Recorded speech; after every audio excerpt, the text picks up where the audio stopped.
Nunca subestime a capacidade de um político de ser idiota. O Vladimir Putin, presidente da Rússia, mostrou isso pra gente hoje. Vamos falar sobre a invasão russa na terra da Ucrânia. Eu preciso pensar só como começar. Conscript reporting.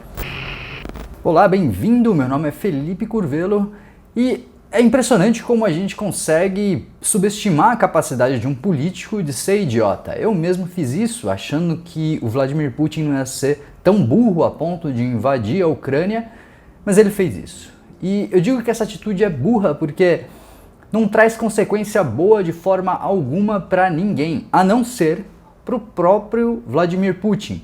A imagem dele estava muito decadente, ele estava num período ruim da carreira dele, e justamente nada melhor que uma guerra para você reavivar essa imagem. Porque a guerra traz essa sensação de união, você tem pessoas unidas em prol de combater um inimigo, e ele está combatendo um inimigo que é pacífico.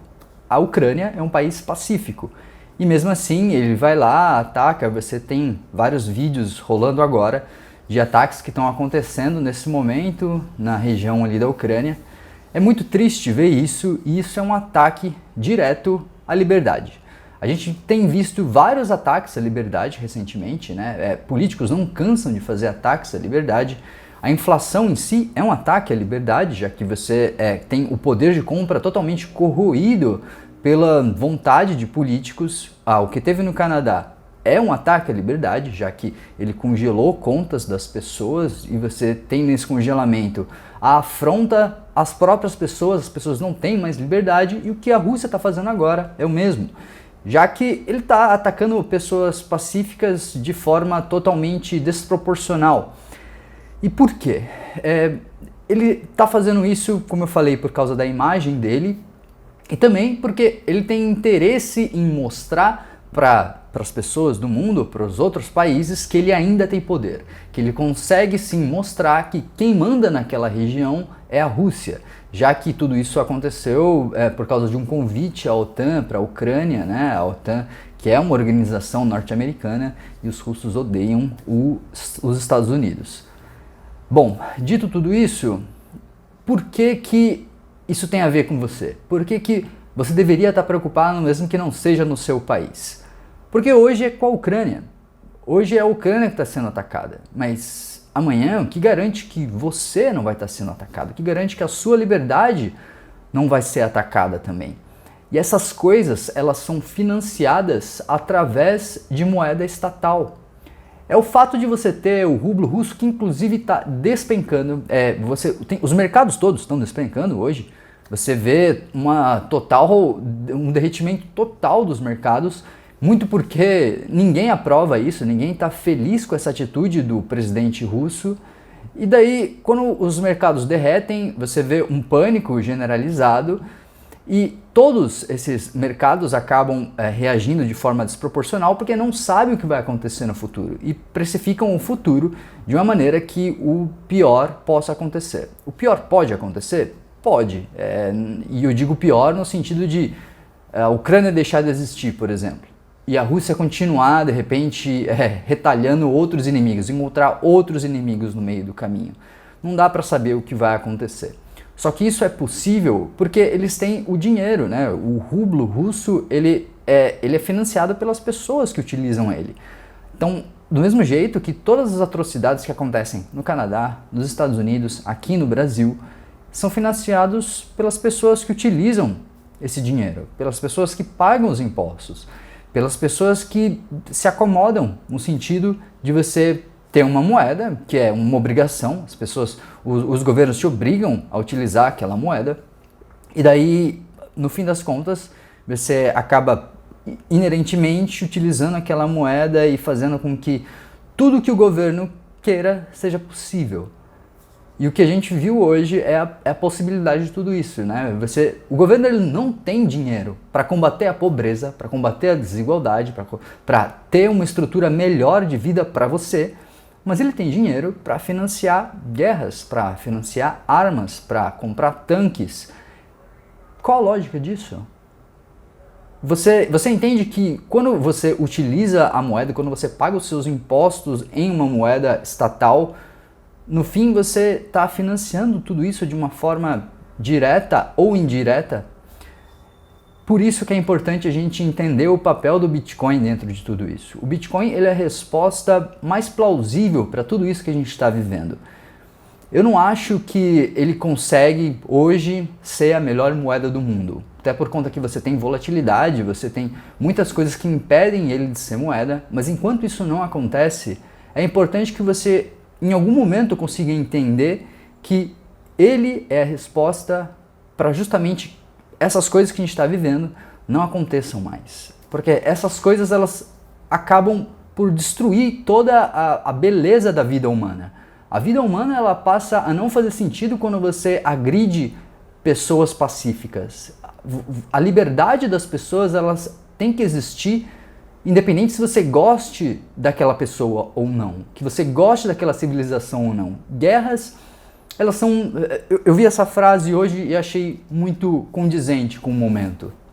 Guerras, elas são conflitos de pessoas jovens que não se conhecem, não se odeiam, matam uns aos outros por conta de interesses de pessoas velhas, pessoas antigas, que se conhecem, se odeiam, mas nenhum tem a coragem de matar um ao outro.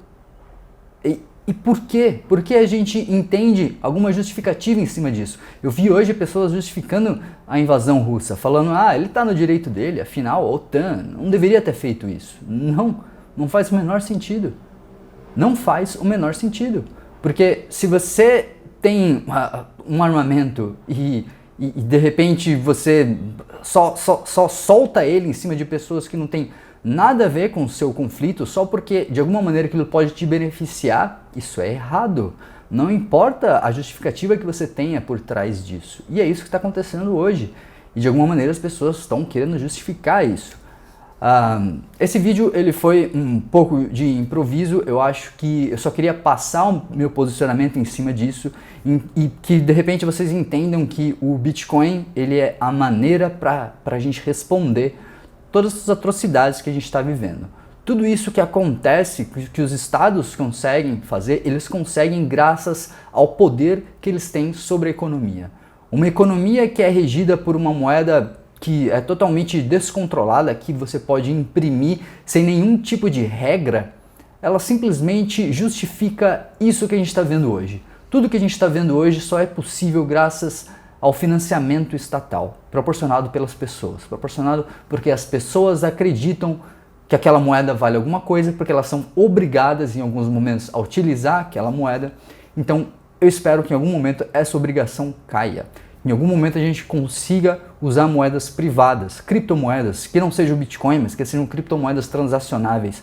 Isso é o que eu desejo, porque o que aconteceu hoje, o que vai acontecer e os desdobramentos disso vão ser terríveis.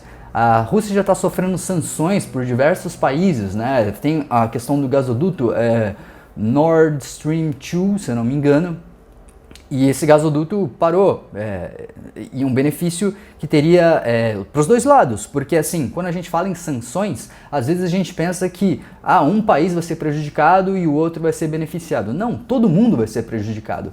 O que a gente pode estar vendo é o início de uma crise gigantesca, já que agora você tem a Europa numa crise energética nunca antes vista.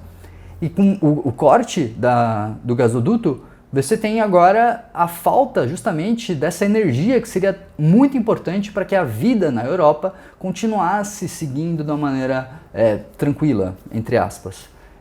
E não vai acontecer, porque por causa dessa guerra. E daí, quando você tem uma crise energética numa região tão importante quanto a Europa, isso vai respingar em diversas outras regiões do mundo, inclusive Brasil. Pode ter certeza que a gente vai sofrer as consequências do que está acontecendo lá na Rússia. Se vai ser passageiro, se vai durar 1 mês, 2 meses, não dá para saber, pode durar anos inclusive, mas a verdade é que mercados eles reagem de uma maneira muito desproporcional nesse primeiro momento e depois reavivam, mas hoje não é dia de mercado, hoje não é dia de olhar quais são as ações que estão aí baratas. Eu não acho que esse é o momento, eu acho que hoje é o momento de refletir sobre tudo isso e entender como a gente pode resolver, qual a nossa parte dentro desse mundo, qual a nossa parte dentro desse conflito e como de repente a gente consegue frear de alguma maneira esse tipo de ação brutal que está acontecendo, porque ela de fato não é o melhor caminho que a humanidade poderia correr. É um vídeo um pouco mais rápido, eu queria só passar de novo esse posicionamento aqui. Então, se você gostou, não esquece de deixar seu like, se inscreve no canal caso ainda não seja inscrito, porque isso me ajuda muito, o canal a crescer, a mensagem a chegar a outras pessoas. Vou deixar minhas redes sociais todas aqui embaixo na descrição. Muito obrigado se você assistiu até aqui, até a próxima, tchau, tchau.